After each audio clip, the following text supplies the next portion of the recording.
ত্রয়োদশ জাতীয় সংসদ নির্বাচন উপলক্ষে কালবেলার বিশেষ আয়োজন আসন বিশ্লেষণে আপনাদের স্বাগত জানাচ্ছি আমি মুজাহিদুল ইসলাম। আমরা প্রতিটা পর্বে একটি করে নতুন আসনের বিস্তারিত আলোচনা করি। আজকে আমরা আলোচনা করব বাংলাদেশ জাতীয় সংসদের ৩৮ নম্বর আসন, যেটি বগুড়া ৩। বগুড়া ৩ বাংলাদেশের উত্তরবঙ্গের একটি অত্যন্ত আলোচিত জেলা। যেই জেলায় জাতীয় সংসদের ৭টি আসন রয়েছে, তার বগুড়া ৩ আসনটি আমরা আজকে আলোচনা করব। বগুড়া ৩ আসনটি বগুড়া জেলার আদমদীঘি উপজেলা এবং দুপচাঁচিয়া উপজেলা নিয়ে গঠিত।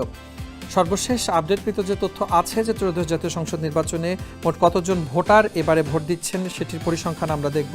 মোট ভোটার আছেন ৩,৩৯,১৭৩, যেখানে পুরুষ ভোটার আছেন ১,৬৯,৩৪৭, মহিলা ভোটার আছেন ১,৬৯,৮২৩, অন্যান্য ভোটার আছেন ৩ জন। এই আসনটিতে বগুড়া ৩ আসনটিতে এবারে প্রতিদ্বন্দ্বিতা করছেন মোট ৪ জন প্রার্থী, স্বতন্ত্র প্রার্থী শূন্য। প্রতিটি পর্বে আমরা যেই প্রার্থীরা এবারে ত্রয়োদশ জাতীয় সংসদ নির্বাচন করছেন তাদের প্রতীক, তারা যে দলগুলো থেকে প্রতিদ্বন্দ্বিতা করছেন সেই দলের পরিচয়, এটির বিস্তারিত দিয়ে থাকি। আজকেও আমরা আপনাদেরকে জানাবো যে ত্রয়োদশ জাতীয় সংসদ নির্বাচন ২০২৬-এ কোন কোন প্রার্থী কোন কোন প্রতীক নির্বাচন করছেন। বগুড়া ৩ আসনে ধানের শীষের পক্ষে বিএনপি থেকে নির্বাচন করছেন মোহাম্মদ আব্দুল মহিদ তালুকদার। নূর মোহাম্মদ, যিনি ১১ দলীয় জোট বাংলাদেশ জামাতে ইসলামের পক্ষ থেকে দাঁড়িপাল্লা প্রতীক নির্বাচন করছেন। মোহাম্মদ শাহজাহান আলী তালুকদার বাংলাদেশ ইসলামী আন্দোলনের পক্ষে হাতপাখা প্রতীকে নির্বাচন করছেন এবং শাহিনুল ইসলাম, যিনি বাংলাদেশ জাতীয় পার্টি থেকে লাঙ্গল প্রতীক নিয়ে নির্বাচন করছেন। বিগত দিনের ইতিহাসের যে পর্যালোচনা আছে সেখানে কিন্তু আমরা বারবারই যেমনটি দেখি যে এই আসনটি বগুড়া ৩ বাংলাদেশ জাতীয়তাবাদী দল বিএনপির একটি শক্তিশালী ঘাঁটি এবং বেশ ৯০-এর দশক থেকে নিয়ে শুরু করে ২০০০ এবং তার পরবর্তী সময়গুলোতেও এটি বিএনপির একেবারে দখলেই ছিল।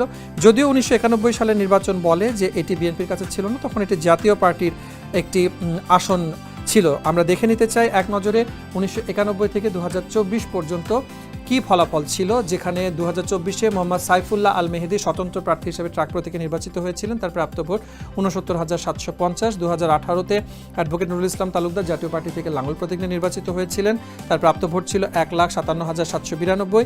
অ্যাডভোকেট নুরুল ইসলাম তালুকদার ২০১৪-তে নির্বাচিত হয়েছিলেন বিনা প্রতিদ্বন্দ্বিতায়। ২০০৮-এ বিএনপি থেকে ধানের শীষ প্রতীক নিয়ে নির্বাচিত হয়েছিলেন আব্দুল মমিন তালুকদার এবং তিনি ২০০১-এও কিন্তু নির্বাচিত হয়েছিলেন। ২০০১-এ তার প্রাপ্ত ভোট ছিল ৯৪,৫৩৩। হাজি আব্দুল মজিদ, যিনি বিএনপি থেকে ধানের শীষ প্রতীক নিয়ে নির্বাচিত হয়েছিলেন, তার প্রাপ্ত ভোট ছিল ৬৫,১৪০। এবং ১৯৯১, যেমনটি আমরা আপনাদেরকে আলোচনার মাঝে জানাচ্ছিলাম যে এটা বিএনপির শক্ত ঘাঁটি, ৯১ সাল থেকে নিয়ে ২০০১ পর্যন্ত এটা কিন্তু বিএনপির দখলে ছিল। ১৯৯১-এ হাজি আব্দুল মজিদ তালুকদার তিনি পেয়েছিলেন ৪০,১৮৮ ভোট। আসন ভিত্তিক বিশ্লেষণের আজকের পর্বে এই ছিল আমাদের আয়োজনে।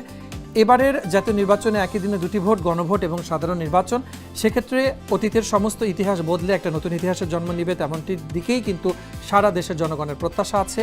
আমরাও দেখতে চাই কী ধরনের পরিবর্তন আসছে। দেখা হবে নতুন আরেকটি পর্বে, থাকবে আরেকটির নতুন আসন, থাকবে বিস্তারিত তথ্যের বিশ্লেষণ। সে পর্যন্ত কালবেলার সাথে থাকুন।